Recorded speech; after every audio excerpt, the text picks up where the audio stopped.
Kilat News Updates.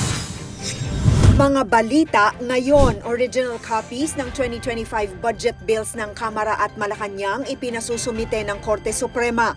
900 million pesos na halaga ng luxury cars sa isang warehouse ni-raid ng Bureau of Customs. Magkapitbahay sa isang compound sa Cebu City patay, suspect arestado. Ako po si Cesar Soriano para ihatid ang nangungunang mga balita sa buong kapuluan ngayon. Inatasan ng Korte Suprema ang House of Representatives, Senado at Malacanang na isumite ang orihinal na kopya ng 2025 General Appropriations Bill at General Appropriations Enrolled Bill bago ang preliminary conference kaugnay ng petisyon hinggil sa umunoy irregularidad sa national budget. Sa abisong may petsang February 18, ipinag-utos ng Korte na isumite ang mga dokumento ng personal bago mag-alas 12 ng tanghali sa February 24, 4 na araw bago ang conference sa February 28. Inihain ni na dating Executive Secretary Victor Rodriguez at Davao City Representative Isidro Ungap ang petisyon.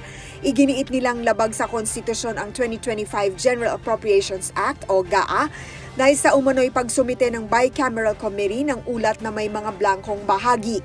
Tatalakayin din kung lumabag ang budget sa Universal Healthcare Act, lumabis sa inilaan para sa Kongreso at hindi binigyang prioridad ang edukasyon.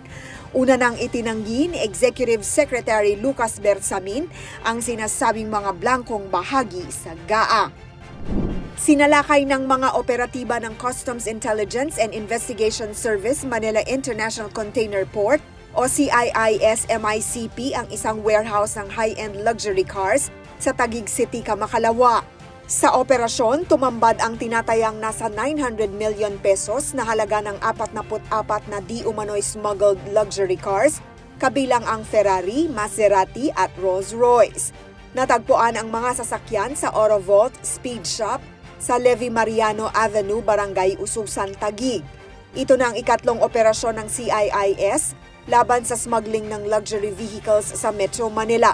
Binigyan naman ng 15 araw ang mga may-ari, lessee, lessor, occupant o kinatawan o sino mang responsable upang magsumite ng dokumentong magpapatunay na tama ang bayad sa buwis at duties mula sa pagtanggap ng Letter of Authority.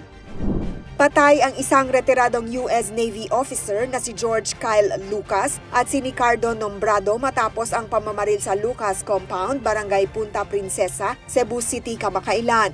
Arestado naman ang suspect na si Kevin Asia matapos ang insidente. Ayon sa pulisya, nakapasok si Asia sa compound nang bumukas ang gate para sa isang sasakyan. Sinubukan siyang paalisin ni Nombrado ngunit nagwala ito at inagawang baseball bat. Binaril ni Lucas si Asia sa paa ngunit naagaw ng suspect ang baril. Pinatay naman ng suspect si Nombrado at hinabol pa si Lucas sa bahay. Nahaharap si Asia sa kasong double murder. Para sa Kidlat News Channel, ako si Rosalyn Sinchonko, nag-uulat.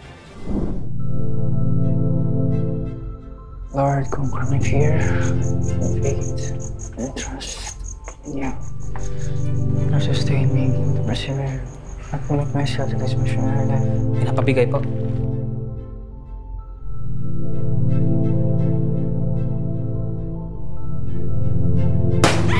Tawag na ako! Morning, students! Brother!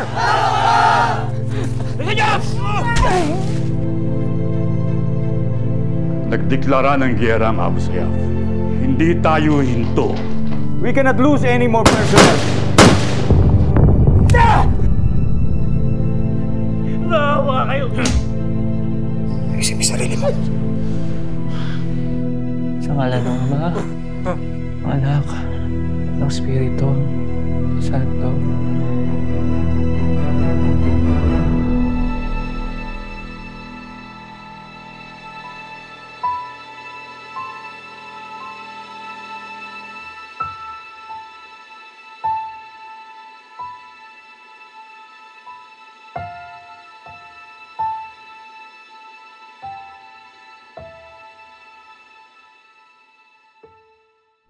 Ako po si Cesar Soriano, kasama nyo sa bawat pagputo ng balita.